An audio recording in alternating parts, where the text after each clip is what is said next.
Uncle এই জায়গাটার নাম কি? বাহারাটায় আছি আমরা। বাহারাটা। আমরা কোথায় যাচ্ছি আঙ্কেল? আমরা এখন যাচ্ছি পুরকুল গাউসিয়া হাবিবিয়া দরবার শরীফে। আমরা এখন দেখবো ওইখানে মাহফিলের প্যান্ডেল করানো হচ্ছে, ওইটা আমরা একটু ভিজিট করতে যাব। ওকে, থ্যাংক ইউ।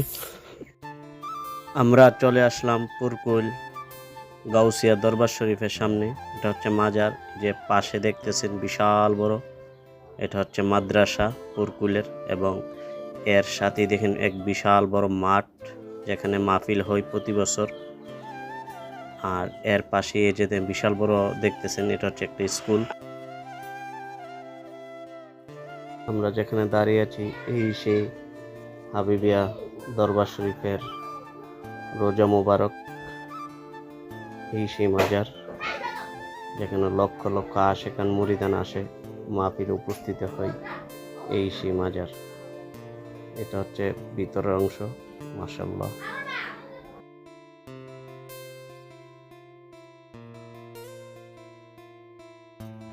আব্বু, আব্বু এদিকে তাকাও, কোথায় আসছো তুমি?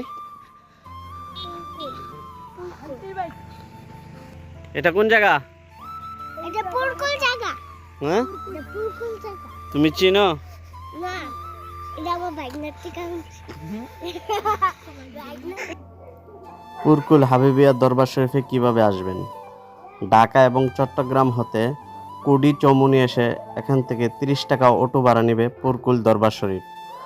আর যারা ঢাকা এবং চট্টগ্রাম থেকে রেল যোগে আসতে চান, তারা কসবা রেল স্টেশন নামে এখান থেকে কুডি চৌমুনি 20 টাকা সিএনজি ভাড়া, এবং কুডি চৌমুনি থেকে আবার 30 টাকা অটো ভাড়া নেবে। এভাবে আসতে পারবেন পুরকুল হাবিবিয়া দরবার শরীফ।